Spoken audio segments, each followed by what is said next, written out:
All right, YouTube, today we're going to be installing the S&B cold air intake kit for the 2019-2020 Ram heavy duty with the 6.7 liter Cummins engine. There are a few key things I want to point out first. Come over here. I did buy this kit right when it came out from S&B. They sent me, this was the original piece. They sent me a new piece. If the sensor that goes in here does not look like this, it looks like this. You need to contact S&B to get this particular piece. A lot of people were having check engine lights when they were installing this. So I bought this on Amazon, shipped out, and then 2 weeks later, S&B mailed this to me without me even really asking for it or knowing I needed it. So make sure you do have this piece on your kit before you install it, or you might get a check engine light. Also, I did pre-install pretty much the entire box. I put it all together. That is a separate video on my channel. So if you want to see how to put the box together, I will link to that video as well. I'll also link to where you can get this on Amazon. It is a pretty popular item, so it's currently out of stock, but again, I'll just be linking to that. So when it does come back in stock, you can pick one up. Also, they recommend letting the vehicle sit for a minimum of an hour after it's been driven. Engage the parking brake and disconnect both positive batteries, both positive terminals, I should say. The positive over on the passenger side is underneath this little panel right here, and it's right there. So we will get all of that done, and then we will come back and we'll get started. All right, so once the vehicle's parking brake is on and the negative terminals on both driver and passenger side have been removed, you can come to this plastic piece right here, and there's gonna be 12 little plastic retaining clips in the front, and then they snuck 2 in the back. So there's one right here, as well as right here. Also, I would definitely recommend a step stool, just because it makes getting up into the engine bay a lot easier. So we're gonna take this off, and then we'll move to the next step. So now that we have the black plastic piece removed, this is the air intake right here.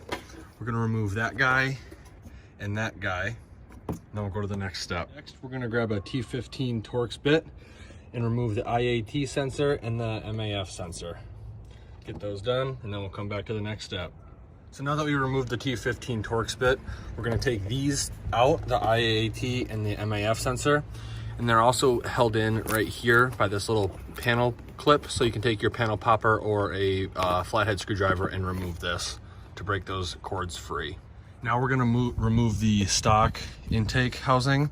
You're gonna loosen this clamp right here with a flathead, and there's one all the way down by the turbo. See if I can point it out to you. Right there, that we're gonna remove as well.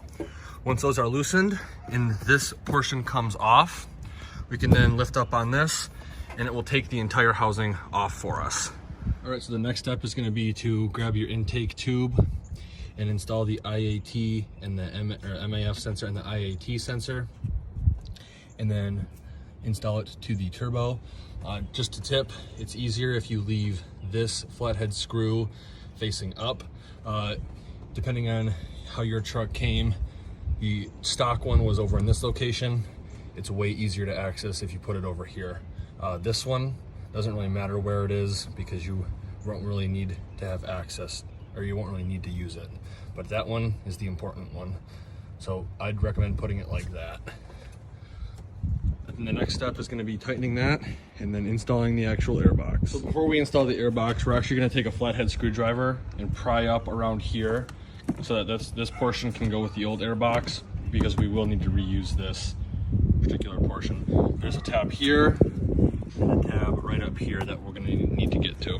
So once this portion is connected to the new S&B intake, we can go ahead, push the airbox down, line this up so the bolts will go in, and then connect the boot to the filter.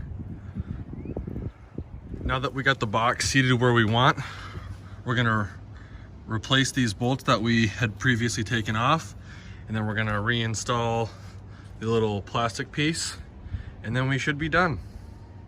All right, the last step is to reinstall the 12 push rivets in front, and do not forget about the 2 in the back. So here's how it should look once everything's been reinstalled properly. Now would be a good time to reconnect the negative battery terminals. From what I'm seeing online, it's highly recommended that after you reconnect power, you let the vehicle sit for at least 2 hours, just so that way it kind of resets itself, the computer resets itself, and you don't have a code displayed up on the dash. If you're interested in more videos like this, or want to follow the 2020 Ram 2500 Laramie Mega Cab build, please consider subscribing, possibly sharing the video as well.